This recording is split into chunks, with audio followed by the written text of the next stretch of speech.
Hey everyone, and welcome back to Modiker channel. One of the trickiest parts of learning English has got to be idioms, right?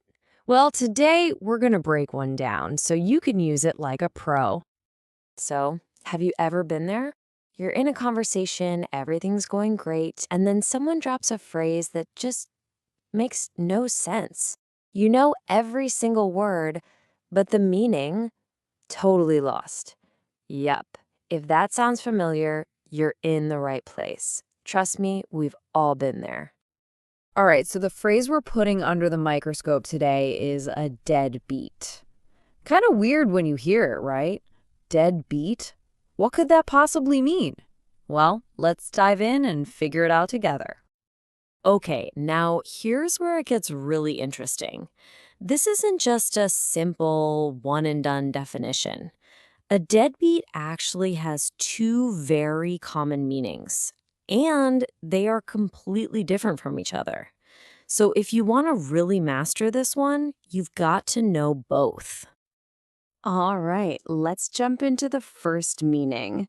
In this case, deadbeat is all about being sangat lala, which, as you can see, just means being super, super tired. So think of it this way. Deadbeat is basically a more colorful, more informal way of saying you're completely exhausted. You know that feeling when you have absolutely zero energy left in the tank? That's it. That's when you're deadbeat. And this example just nails it. Picture this. After working 12 hours without a break, he was completely deadbeat. Whoa.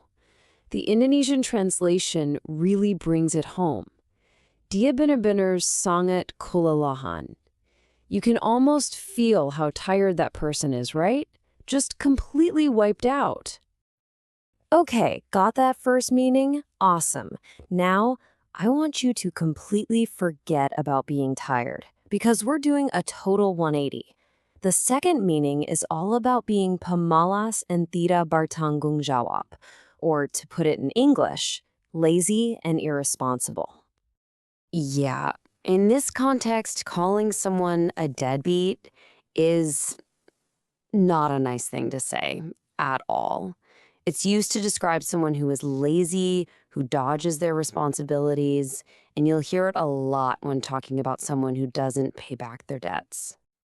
So, check out how this works in a sentence.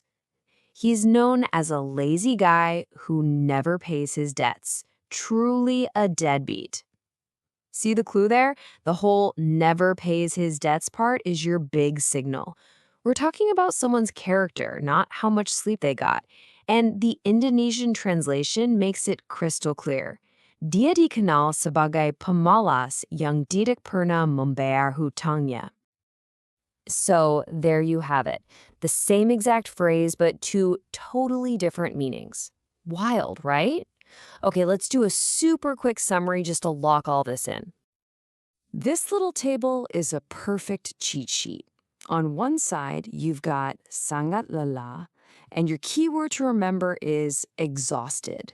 On the other side, you have pemalas / tak bertanggung jawab, and your keywords are lazy or irresponsible. It's a great way to keep them straight. Okay, so let's boil it all down to the key takeaways. Point number 1. A deadbeat has two completely separate meanings, and that brings us to the golden rule, the most important thing to remember. Context is everything. You have to ask yourself, is this about being physically tired, or is this about someone's lazy character? The clues in the sentence will always tell you which one it is. And that's a wrap. You are now officially equipped to handle the idiom a deadbeat out in the wild. Hey, I'm curious, which of these two meanings was a surprise to you? Thanks so much for hanging out with us here on MotorCat channel, and I can't wait to see you for the next one. Thank you for watching this video. Hopefully useful. Don't forget to like and subscribe.